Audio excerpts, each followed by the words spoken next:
राधे राधे आप सभी को। आज मैं फिर आप लोगों के सामने आया हूँ एक बहुत इंटरेस्टिंग और रियल कहानी के साथ। और आज का कहानी कुछ ऐसा है कि उसके लिए मैं भी ज़्यादा देर तक वेट नहीं कर सकता। तो चलिए ज़्यादा बात ना करते हुए कहानी को शुरू करते हैं। गरिमापुर बोलकर एक राज्य था जहाँ दो दो भाई रहा करते थे।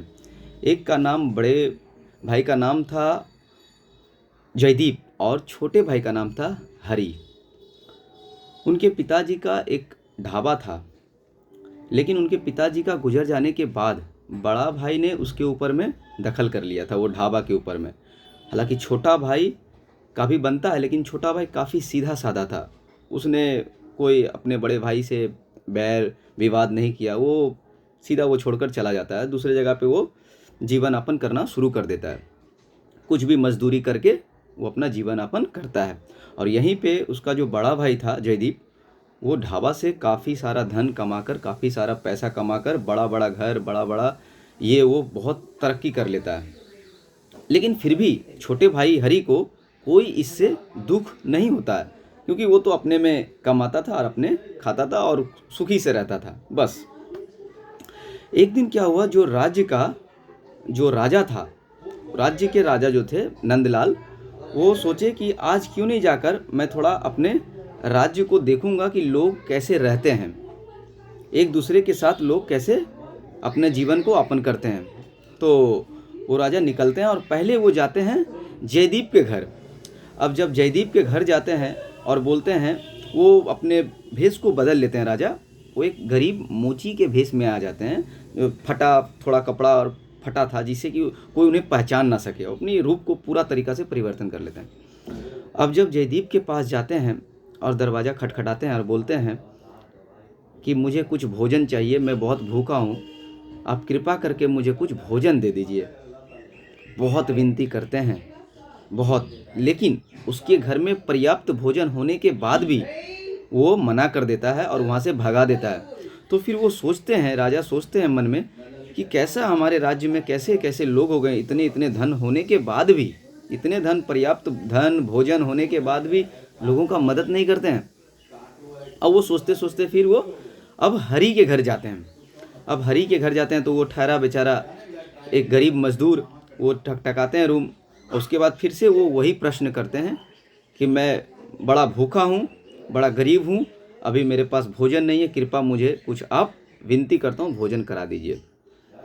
उस समय हरी के घर में कुछ भोजन बना नहीं था, लेकिन फिर भी वो बड़ा आदर के साथ उस मोची को, यानी जो राजा थे, उनको भीतर लेकर जाता है और बोलता है कि आप बैठिए, जब तक हाथ धोइए, मैं कुछ भोजन बनाता हूँ। उसके बाद फिर जाकर हरी भोजन का व्यवस्था प्रबंध करना शुरू कर देता है और वो भोजन लाकर राजा के सामने रखता है, यानी मोची के सामने रखता है। और फिर मोची उस खाने को खाता है और खाने के बाद उसे इतना स्वाद आता है कि वो तो माने धरा का धरा रह जाता है कि क्या स्वादिष्ट भोजन, मैंने कितने महीनों बाद इस तरह का भोजन खाया है। उसके बाद फिर राजा वहाँ से चले जाते हैं, बहुत शुक्रिया करते हैं कि धन्यवाद, आपके कारण मेरा पेट भरा, और वो करके वो चले जाते हैं राज्य में। जो आपका जयदीप था, वो बड़ा अहंकारी था, धन के प्रति बड़ा अहंकारी था, बड़ा घमंडी था। और वहीं पर जो हरी था, वो हमेशा लोगों के प्रति सहानुभूति, जितना है उतने में संतुष्ट रहना, लोगों के प्रति मददगार रहना, हमेशा उसका ये चरित्र था। फिर राजा जब बैठे रहते हैं अपने दरबार में, तो वो हरी के बारे में सोचते हैं कि उसने क्या स्वादिष्ट भोजन बनाया था। फिर वो अपने मंत्री से कहते हैं कि जाओ, आप इस नाम के आदमी को, व्यक्ति को बुला कर लेके आओ।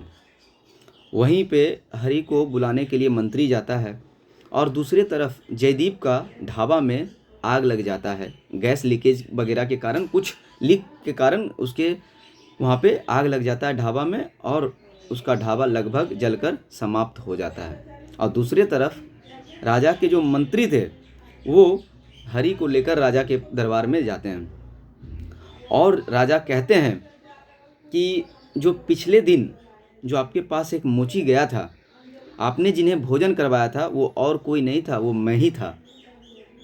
तो ये सुनकर हरी बहुत मतलब वो तो धरा का धरा, खड़े का खड़े रह जाता है पूरा कि राजा साहब आप थे, मुझसे कोई भूल तो नहीं हुई।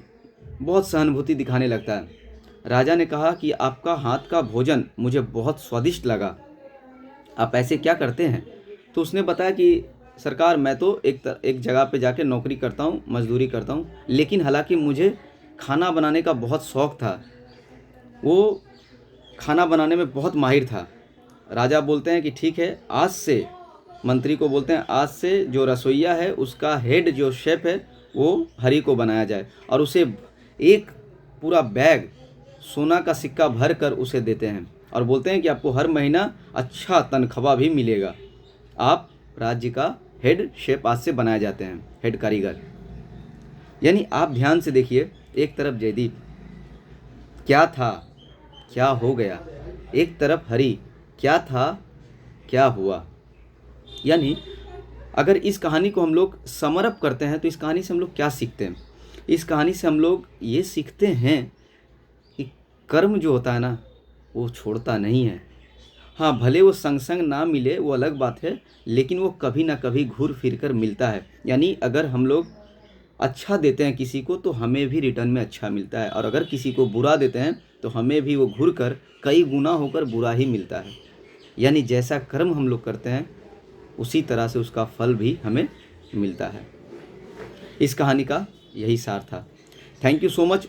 मैं उम्मीद करता हूँ कहानी छोटी थी लेकिन आपको ज़रूर अच्छी लगी होगी, यहाँ से आपने ज़रूर कुछ सीखा होगा। चलिए मिलते हैं नेक्स्ट वीडियो में एक और अच्छी और सच्ची कहानी के साथ। जब तक के लिए अच्छे रहिए, स्वस्थ रहिए। सभी को धन्यवाद।